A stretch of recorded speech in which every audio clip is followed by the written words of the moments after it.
Durante anos, o Rodoanel Mário Covas foi tratado como uma promessa quase mítica da engenharia paulista. Uma obra pensada para retirar o tráfego pesado da capital e reorganizar a circulação em torno da maior metrópole do país. Em 2026, essa promessa finalmente parece mais concreta, porque o trecho norte deixou de ser apenas um canteiro interminável e passou a ter uma parte em operação. O problema é que a cidade que aguardava essa entrega já não é a mesma de quando o projeto foi idealizado. A primeira metade do trecho norte foi entregue, já o restante segue em obras, com previsão oficial para este ano. No primeiro mês de operação, o novo segmento já registrava a média de quase 15 mil veículos por dia, sinal de que havia demanda reprimida e urgência real por essa conexão.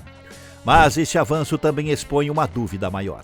Depois de tantos atrasos, o Rodoanel ainda é a solução que São Paulo esperava ou virou apenas um alívio parcial? Neste vídeo, você verá tudo sobre a obra. O Rodoanel nasceu da constatação de que São Paulo havia se tornado um nó logístico grande demais para continuar despejando, dentro da malha urbana, caminhões que não tinham a capital como destino final.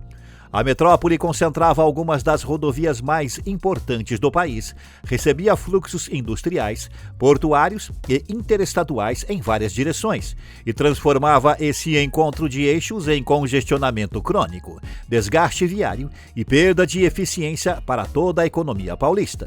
Nesse contexto, a proposta de criar um anel periférico ganhou força como solução estrutural para separar o trânsito local do trânsito de passagem.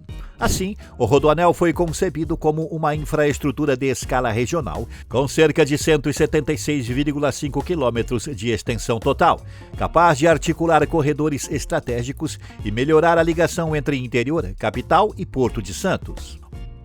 O ponto central, porém, é que essa obra nunca foi apenas uma estrada maior. Desde a origem, ela representava uma tentativa de reorganizar o território paulista em torno de uma nova lógica de circulação, na qual São Paulo deixaria de funcionar como gargalo inevitável de todo caminhão que precisasse atravessar a região metropolitana diariamente. A trajetória do Rodoanel ajuda a entender por que a discussão sobre obsolescência ganhou força. O projeto foi dividido em etapas porque sua escala era enorme, mas essa fragmentação fez com que a obra fosse sendo entregue em tempos completamente diferentes, enquanto a dinâmica urbana e logística da região metropolitana de São Paulo mudava em velocidade muito maior. O resultado foi um sistema que, por muitos anos, funcionou de forma incompleta, com trechos relevantes em operação, porém, sem o fechamento pleno do anel viário que justificava a lógica original do empreendimento. O primeiro segmento a entrar em operação foi o trecho oeste, inaugurado em 2002, abrindo a ligação entre rodovias estratégicas da porção mais carregada da metrópole. Depois veio o trecho sul, entregue em 2010, ampliando a integração com os corredores que levam ao litoral e ao Porto de Santos.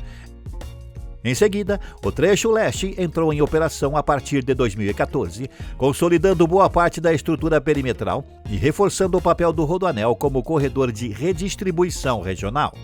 Mesmo assim, o sistema permaneceu sem sua peça mais problemática, justamente a ligação ao norte, que era essencial para completar a costura entre o oeste, a Dutra e a Fernão Dias. Foi nesse ponto que a narrativa da obra passou a mudar. O trecho norte iniciou obras em outra fase da cidade, enfrentou interrupções prolongadas, ficou cerca de 6 anos paralisado e só teve retomada formal em 25 de abril de 2024. Quando os trabalhos voltaram, o ambiente metropolitano já era outro, com pressão logística maior, novas demandas territoriais e uma percepção mais madura de que grandes corredores rodoviários, sozinhos, não reorganizam a mobilidade urbana de maneira definitiva. Em 2026, o trecho norte do Rodoanel deixou de ser uma obra abstrata e passou a existir em duas realidades muito diferentes ao mesmo tempo. De um lado, há uma parte já aberta ao tráfego, operando como novo corredor entre a Dutra e a Fernão Dias. Do outro, permanece um canteiro pesado, com túneis, frentes de escavação, estruturas e sistemas ainda em execução para que o anel finalmente se feche por completo. A porção que já entrou em operação corresponde ao chamado Trecho 1 do Norte, com 24 quilômetros entre os quilômetros 129 e 153. Foi essa etapa que permitiu a ligação direta entre a Via Dutra e a Fernão Dias, criando um novo caminho para a parte do fluxo rodoviário que antes precisava se aproximar mais da malha urbana paulistana. Essa abertura aconteceu no fim de dezembro de 2025 e marcou a primeira entrega concreta do Trecho Norte, após anos de paralisação e incerteza. Mas o que realmente fecha a lógica do sistema ainda está no Trecho 2, a parte restante até a Avenida Raimundo Pereira de Magalhães. É esse segmento que permitirá a conexão definitiva com o Trecho Oeste e completará a costura física do arco ao redor da capital. Sem ele, o Trecho Norte existe, mas ainda não cumpre integralmente a função estratégica que lhe foi atribuída desde a concepção do projeto. Em 7 de fevereiro de 2026, as obras dessa etapa estavam em 35% de execução, com prazo oficial de entrega mantido para o segundo semestre de 2026. Esse dado ajuda a entender o momento atual da obra. O Rodoanel Norte já não pode mais ser descrito como um empreendimento parado, porém, também não pode ser tratado como um sistema concluído. Em linguagem objetiva, 2026 é o ano em que o projeto entra numa fase híbrida, parte operando, parte em implantação e parte ainda dependente de engenharia pesada para chegar ao padrão de funcionamento esperado. Isso envolve não apenas a pavimentação e terraplenagem, mas também a conclusão de túneis, revestimentos, drenagem, sinalização, sistemas eletromecânicos e dispositivos de operação e segurança. E é justamente nessa transição que está a tensão do capítulo. A obra já produz imagem de entrega, circulação e resultado, mas ainda depende da etapa final para provar se conseguirá converter alívio localizado em reordenação regional mais ampla, contínua e compatível com a escala atual da metrópole paulista. O porte financeiro dessa etapa mostra por que a retomada ganhou tanto peso político e logístico. O investimento total informado para o Trecho Norte gira em torno de 13,4 bilhões de reais, sendo 1,35 bilhão aportado pelo Estado com financiamento do BNDES e 2 bilhões de reais pela concessionária Via SP Serra. Ao longo da execução, a expectativa oficial é de geração de 10 mil empregos diretos e indiretos. A parte mais complexa do Rodoanel Norte está justamente onde a obra deixa de ser apenas traçado sobre mapa e vira enfrentamento físico do terreno, porque esse segmento exigiu uma combinação pesada de túneis, cortes, estruturas e sistemas de operação em uma faixa metropolitana já densamente ocupada. O Trecho 1, que entrou em funcionamento, foi entregue com pistas duplas, 3 faixas por sentido, 4 túneis que somam cerca de 2 quilômetros, além de pontes, viadutos, dispositivos de acesso e obras complementares que mostram por que essa não era uma etapa simples de concluir. A engenharia aqui não serviu apenas para abrir caminho, mas para encaixar uma rodovia de alta capacidade em um território pressionado por relevo, ocupação urbana, restrições ambientais e necessidade de operação contínua e segura. Esse peso técnico aparece de forma ainda mais clara no avanço do Trecho 2, onde a abertura da escavação da pista externa do túnel 101 virou um dos marcos mais relevantes de 2026. O túnel tem 2 galerias, uma com 1.088 metros e outra com 1.070 metros, e sua execução mobilizou cerca de 300 trabalhadores no pico das atividades, além da retirada de 32 mil metros cúbicos de solo e rocha. Isso ajuda a mostrar que a demora não se explica apenas por entraves administrativos ou financeiros, porque havia uma dificuldade construtiva real, ligada à estabilidade do maciço, ao monitoramento geotécnico e à necessidade de avançar com segurança em uma obra subterrânea de grande porte.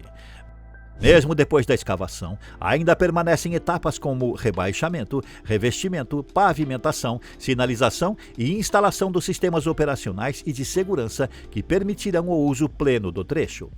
A operação do segmento já aberto também ajuda a entender o padrão de infraestrutura que está sendo implantado. O trecho em funcionamento conta com 32 câmeras inteligentes, 5 painéis de mensagens e cobertura 4G em toda a extensão liberada, além de 4 passagens subterrâneas de fauna monitoradas, o que acrescenta uma camada ambiental e tecnológica importante ao projeto. Esse aparato começou a produzir efeito rapidamente. Nos primeiros 30 dias de operação, o novo trecho registrou média próxima de 15 mil veículos por dia, com cerca de 35% desse fluxo composto por caminhões, e a concessionária já indicava a projeção de crescimento para algo em torno de 40 mil veículos diários. O governo paulista trabalha com a expectativa de que a nova ligação entre Dutra e Fernão Dias retire cerca de 40 mil veículos, entre eles 10 mil caminhões, de áreas urbanas da cidade, enquanto o cenário completo do trecho norte aponta para cerca de 18 mil caminhões por dia a menos em circulação na capital e redução potencial de 6 a 8% nas emissões de gases de efeito estufa. É justamente aqui que aparece a diferença entre uma obra útil e uma obra suficiente. Em 2026, ficou mais difícil sustentar a ideia de que o Rodoanel Norte tenha se tornado obsoleto no sentido literal, porque a abertura parcial já começou a retirar tráfego pesado de áreas urbanas e o governo paulista projeta que, com a conclusão do trecho completo, cerca de 18 mil caminhões deixarão de circular diariamente pela cidade, com redução estimada de 6 a 8% nas emissões de gases de efeito estufa na capital. O problema real é outro. A obra continua estratégica, mas deixou de poder ser apresentada como resposta definitiva para uma metrópole cuja escala de deslocamentos, distribuição de cargas e dispersão territorial ficou muito maior durante os anos de atraso. Essa leitura é reforçada por especialistas da USP, que apontam impacto positivo imediato, porém não permanente por si só.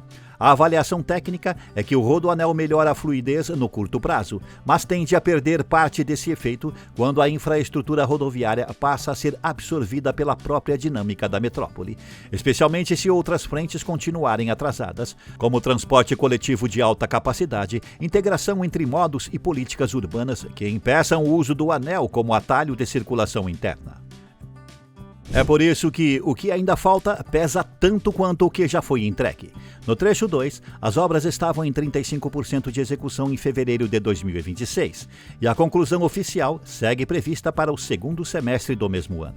Até lá, permanecem etapas relevantes como rebaixamento, revestimento, pavimentação, instalação de sinalização e sistemas de segurança, além da própria ligação final com a Avenida Raimundo Pereira de Magalhães, que permitirá a conexão completa com o trecho oeste.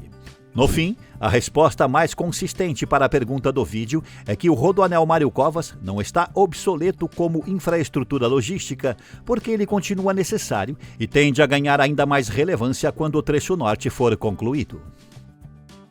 O que envelheceu foi a expectativa de que uma única mega obra rodoviária pudesse, sozinha, reorganizar a mobilidade e a circulação econômica da maior região metropolitana do país. O Rodoanel segue indispensável, mas agora como parte de uma solução maior e não mais como a solução inteira. Mas e você? O que você acha do atraso e da utilidade atual do Rodoanel Norte? Comente. Este é o canal Urbana. Deixe seu like, inscreva-se e assista a um vídeo anterior.